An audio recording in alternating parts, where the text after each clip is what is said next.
সংঘর্ষে দেশজুড়ে নিহত ৯১, সিরাজগঞ্জে থানায় হামলা চালিয়ে ১৩ পুলিশ হত্যা, নরসিংদীতে পিটুনিতে ৬ আওয়ামী লীগ নেতার মৃত্যু।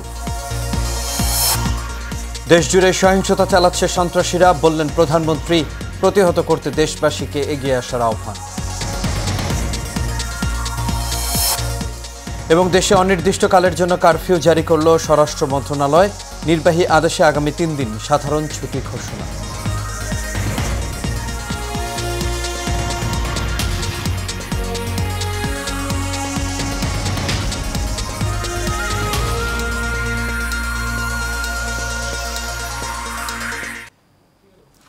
সবাইকে স্বাগত এশিয়ান প্রাইম নিউজে। দর্শক, পুরো সংবাদ জুড়ে আপনাদের সঙ্গে আছি আমি আনোয়ার রাজ। এতক্ষণ শুনছিলেন বিআরবি কেবল ইন্ডাস্ট্রিজ লিমিটেড সংবাদ শিরোনাম। এবার চলে যাচ্ছি পুরো খবরে।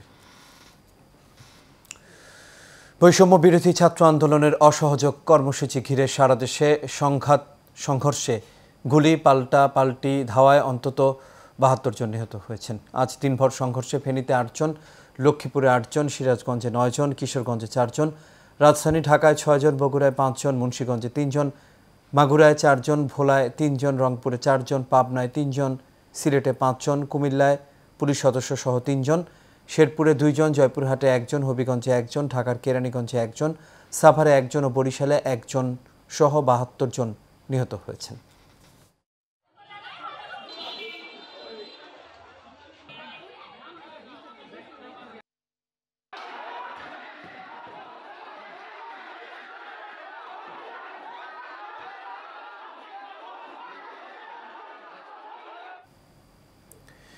এদিকে সন্ত্রাসী হামলায় সিরাজগঞ্জ জেলার এনায়েতপুর থানার ১৩ পুলিশ সদস্য নিহত হয়েছেন। সরকারের পদত্যাগের এক দফা দাবিতে অসহযোগ কর্মসূচি ঘিরে আজ রোববার সারাদিন ঢাকাসহ দেশের বিভিন্ন জেলায় সংঘর্ষে বহু হতাহতের খবর আসছে। এর মধ্যে বিকেলে পুলিশ সদর থেকে পাঠানো এক বার্তায় সন্ত্রাসী হামলায় এই পুলিশ সদস্যদের নিহত হওয়ার খবর পাওয়া গেছে। পুলিশের রাজশাহী রেঞ্জের অতিরিক্ত উপমহাপরিদর্শক বিজয় বসাক বলেন, সন্ধ্যা ৭টার দিকে সেনাবাহিনীর একটি দল ঘটনাস্থলে গেছে। আইন শৃঙ্খলা বাহিনীর অন্যান্য সদস্যরাও তাদের সঙ্গে রয়েছেন। তারা থানায় গিয়ে ১১টি লাশ পেয়েছেন। এর মধ্যে ৮টি লাশ মসজিদের পাশে স্তূপ করা অবস্থায় পাওয়া গেছে। 3টি লাশ পাওয়া গেছে পুকুরে। বেশ কয়েকজন পুলিশ সদস্য এখনও নিখোঁজ রয়েছেন।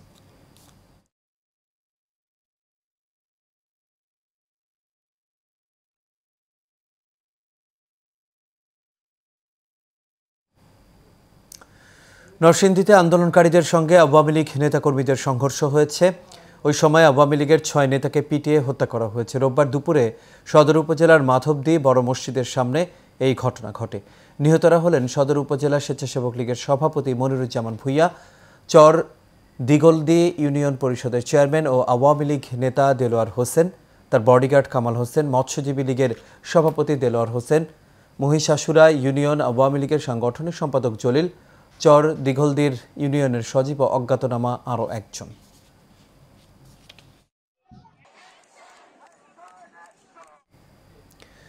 যারা নাশকতা করেছে তারা কেউই ছাত্র নয়, তারা সন্ত্রাসী বলে দাবি করেছেন প্রধানমন্ত্রী শেখ হাসিনা। এই সন্ত্রাসীদের শক্ত হাতে দমন করার জন্য দেশবাসীর প্রতি আহ্বান জানান তিনি। রোববার গণভবনের নিরাপত্তা সংক্রান্ত জাতীয় কমিটির বৈঠকে এসব কথা বলেন সরকার প্রধান। সকালে কমিটির আহ্বায়ক প্রধানমন্ত্রী শেখ হাসিনার সভাপতিত্বে এই সভা শুরু হয়। সভায় উপস্থিত ছিলেন বিভিন্ন দপ্তরের মন্ত্রী, প্রতিমন্ত্রী, নিরাপত্তা উপদেষ্টা, সচিব, সেনা, নৌ, বিমান, police, BGB, coast guard, forces, intelligence ও এনএসআই এর প্রধান সহ এই কমিটির সদস্য ২৯ জন।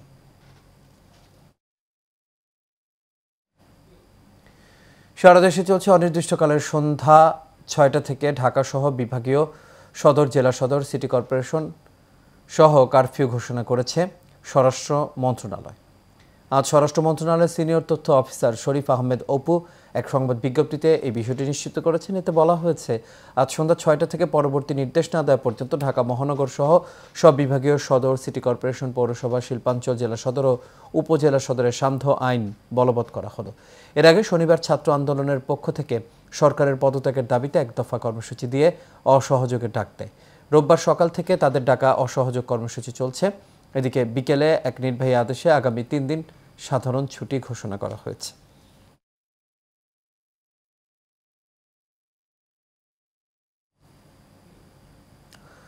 সরকার পতনের এক দফা দাবিতে অসহযোগ আন্দোলনে উত্তাল রাজধানী ঢাকা। সকালে রাজধানীতে প্রথম সংঘর্ষের ঘটনা ঘটে শাহবাগ এলাকায়।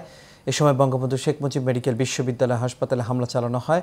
হামলার ঘটনা ঘটেছে সিএমএম আদালতও। এছাড়া রাজধানীর প্রেস ক্লাব, গুলিস্তান, যাত্রাবাড়ি, মিরপুর ও উত্তরায় পুলিশ, আন্দোলনকারী ও আওয়ামী লীগের নেতাকর্মীদের মধ্যে ধাওয়া পাল্টা ধাওয়া ও সংঘর্ষের ঘটনা ঘটেছে। মিতুর রিপোর্টে দেখুন বিস্তারিত। সকাল থেকেই সরকার পতনের দাবিতে সর্বাত্মক অসহযোগ আন্দোলনে শাহবাগ এলাকায় বিক্ষোভ শুরু করে কোটা আন্দোলনকারীরা। এতে শাহবাগের চারপাশের রাস্তায় যান চলাচল বন্ধ হয়ে যায়। এক পর্যায়ে আন্দোলনকারীরা উত্তেজিত হয়ে দেশের মেডিকেল শিক্ষার সর্বোচ্চ বিদ্যাপাঠ বঙ্গবন্ধু শেখ মুজিব মেডিকেল কলেজ হাসপাতালের বাইরে থাকা যানবাহনে আগুন দেয়। পরে হাসপাতালের ভেতরে ঢুকে ভাঙচুর ও অগ্নিসংযোগ চালানো হয়। এতে আতঙ্কিত হয়ে ছোটাছুটি করতে শুরু করে হাসপাতালে অবস্থানরত রোগীরা। এদিকে রাজধানীর মিরপুর 10 নম্বরে আগে থেকে অবস্থান নেয় আওয়ামী লীগের নেতৃত্বে বিভিন্ন অঙ্গ সংগঠনের নেতাকর্মীরা। পরে শিক্ষার্থীরা বিভিন্ন এলাকা থেকে জড়ো হয়ে মিরপুর 10 নম্বরের দিকে এগিয়ে গেলে মুখোমুখি অবস্থান নেয় দুই পক্ষ। চলে ধাওয়া পাল্টা ধাওয়া। পূর্ব ঘোষিত কর্মসূচি অনুযায়ী রাজধানীর উত্তরা বিএনএস টাওয়ারের সামনে অবস্থান নেয় আন্দোলনকারীরা। সেখানেও চলে দফায় দফায় সংঘর্ষ। একই পরিস্থিতি রাজধানীর রামপুরা, বাড্ডা, যাত্রাবাড়ি, সায়েন্স ল্যাব এবং মোহাম্মদপুর এলাকায়। ধাওয়া পাল্টা ধাওয়ার ঘটনায় রাজধানীর বিভিন্ন এলাকায় বেশ কয়েকজন আহত হওয়ার খবর পাওয়া গেছে। পরিস্থিতি নিয়ন্ত্রণে সতর্ক অবস্থানে রয়েছে আইন শৃঙ্খলা বাহিনী। Mitu, Asian television, Dhaka. ছাত্র সমাজকে বিভ্রান্ত করে কোটা সংস্কার আন্দোলনকে এক দফাতে রূপান্তরিত করেছে বিএনপি জামায়াত, এমন মন্তব্য করেছেন আওয়ামী লীগের প্রেসিডিয়াম সদস্য ডক্টর আব্দুর রাজ্জাক। বঙ্গবন্ধু কৃষিবিদ পরিষদের উদ্যোগে শান্তি সমাবেশে এই কথা বলেন তিনি। আন্দোলনের নামে এক দফা দেওয়া হয়েছে, অশান্তি সৃষ্টি করা হচ্ছে, নাশকতা করা হয়েছে, ধ্বংসলীলা করা হয়েছে, তাণ্ডব করা হয়েছে এবং আগামী দিনে করার পরিকল্পনা করা হচ্ছে। প্রতিদিন হুমকি আসছে। এই সকল হুমকির বিরুদ্ধে আজকে তাদেরকে আমরা জানিয়ে দিতে চাই, আমাদের এই রাজপথে অবস্থান অবশ্যই চলমান থাকবে যতক্ষণ পর্যন্ত না ওই রাজাকার আলবদরদেরকে বাংলাদেশ থেকে তাদের নির্মূল না করতে পারবো, তাদের শিকড় আমরা তুলে দিতে পারবো।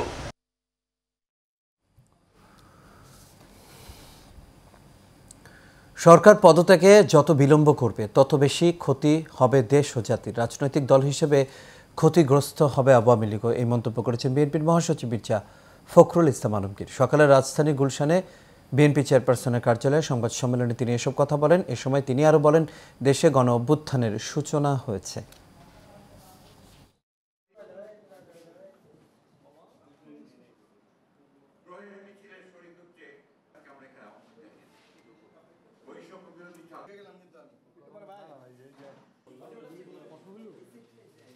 এই সরকার অত্যন্ত পরিকল্পিতভাবে জাতিকে ধ্বংস করে দিচ্ছে। সুতরাং বিরুদ্ধে দাঁড়ানোর এখনই সময় এবং এখনই ঠিকঠাক রুখে দাঁড়াতে হবে। তাদেরকে পদ থেকে বাধ্য করতে হবে, তুলে দিতে বাধ্য। সরকারের নির্দেশে মেটার প্ল্যাটফর্ম ফেসবুক, মেসেঞ্জার, হোয়াটসঅ্যাপ ও ইনস্টাগ্রাম বন্ধ করে দিয়েছে বিটিআরসি। দুপুর 1টার পর ইন্টারন্যাশনাল ইন্টারনেট গেটওয়ে প্রতিষ্ঠানগুলোকে এই নির্দেশ দেওয়া হয়। সরকার পদত্যাগের এক দফা দাবিতে আজ থেকে সর্বাত্মক অসহযোগ আন্দোলনের ডাক দিয়েছে আন্দোলনকারীরা। এই আন্দোলনে রাজধানী ঢাকা সহ দেশের বিভিন্ন জায়গায় সংঘর্ষের ঘটনা ঘটেছে। এই পরিস্থিতিতে 12টার দিকে মোবাইল অপারেটরদের 4G ইন্টারনেট সেবা বন্ধের নির্দেশ দেওয়া হয়। 4G বন্ধ থাকলে মোবাইল ইন্টারনেট ব্যবহার করা যায় না, তখন শুধু 2Gর মাধ্যমে কথা বলা যায়। ঘণ্টাখানেক পর বেলা 1টার দিকে আইআইজি প্রতিষ্ঠানগুলোকে মেটার ক্যাশ সার্ভার বন্ধের জন্য মৌখিকভাবে নির্দেশ দেওয়া হয়, তবে ব্রডব্যান্ড ইন্টারনেট এখনও সচল রয়েছে। জামায়াত শিবির ও বিএনপি নৈরাজ্যের বিরুদ্ধে বঙ্গবন্ধু সৈনিক লীগ প্রতিবাদ মিছিল ও সমাবেশ করেছে। বিকেলে রাজধানীর মোহাম্মদপুর এবং আদাবর থানা বঙ্গবন্ধু সৈনিক লীগ জ্বালাও পোড়াও ও নৈরাজ্য বিরোধী এই সমাবেশ করে। সমাবেশে বঙ্গবন্ধু সৈনিক লীগের কেন্দ্রীয় সাংগঠনিক সম্পাদক সোহেল রানা, কেন্দ্রীয় সহসভাপতি মুনতাসির বিল্লাহ এবং আদাবর থানার ভারপ্রাপ্ত কর্মকর্তা মাহবুবুর রহমান বক্তব্য রাখেন। বক্তারা বলেন, দেশের চলমান উন্নয়ন ব্যাহত করতে এবং অর্থনৈতিকভাবে ক্ষতি করতে জামায়াত ও বিএনপি দেশব্যাপী সহিংসতা ও নৈরাজ্য সৃষ্টি করেছে। এ সময় তারা দেশের সাধারণ মানুষকে সাথে নিয়ে সহিংসতা রুখে দেওয়ার হুঁশিয়ারি দেন।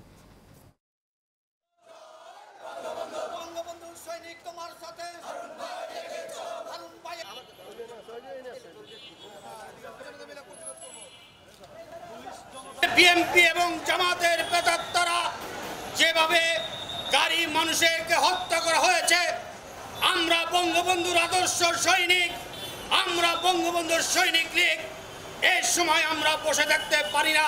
এই জঙ্গিবাদকে আর বাড়তে দেবেন না। এদেরকে যেখানে যে অবস্থায় পাবে সেই অবস্থায় প্রতিহত করবেন। এখানে অপশক্তিরা ঢুকে গেছে, ৭১-এর পরাজিত শক্তিরা ঢুকে গেছে, এটা এখন জনগণ বুঝতে পারছে। যদি কেউ এরকম নৈরাজ্য করার চেষ্টা করে, অপচেষ্টা করে, তাদেরকে সমুচিত জবাব এবং তাদের প্রতিহত করার জন্য আদালত থানা পুলিশ পুরোপুরিভাবে প্রস্তুত আছে। প্রিয় দর্শক, বাংলায় ডাবিংকৃত জনপ্রিয় তার্কিশ ধারাবাহিক আয়েশা মরিয়ম দেখুন প্রতিদিন রাত ৮:৩০ ও রাত ১০টা এবং পরের দিন সকাল ১১:৪০ ও বিকেল ৫:১৫। তুমি আমার ছেলেকে বিয়ে করো। আমি চাই তুমি আমার ছেলেকে বিয়ে করো মা। আপনি এমন সিদ্ধান্ত নিতে পারেন না বাবা। তোমার ভালোর জন্যই। আমার ভালো মন্দ আমি বুঝবো, আপনি ভাববেন না। তোমার কি ধারণা আছে তুমি এটা কি ভেঙেছো? হ্যাঁ, যত বড় মুখ নয় তত বড় কথা। লাক্স নিবেদিত বাংলায় ডাবিংকৃত জনপ্রিয় টার্কিশ ধারাবাহিক ও পারিবারিক নাটকের এক অনবদ্য সৃষ্টি আয়েশা মরিয়ম সিজন 2। কে তুমি? হ্যাঁ, আমি আমিরের স্ত্রী। আর এরই সাথে শেষ করবে এশিয়ান প্রাইম নিউজ। তবে যাবার আগে বিআরবি কেবল ইন্ডাস্ট্রিজ লিমিটেড সংবাদ শিরোনামগুলো দেখে নেব দর্শক। আরও একবার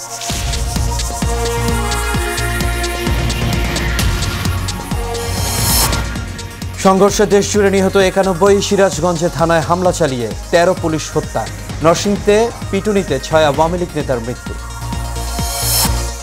দেশ জুড়ে সহিংসতা চালাচ্ছে সন্ত্রাসীরা, বললেন প্রধানমন্ত্রী, প্রতিহত করতে দেশবাসীকে এগিয়ে আসার আহ্বান। এবং দেশে অনির্দিষ্টকালের জন্য কারফিউ জারি করল স্বরাষ্ট্র মন্ত্রণালয়, নির্বাহী আদেশে আগামী ৩ দিন সাধারণ ছুটি ঘোষণা।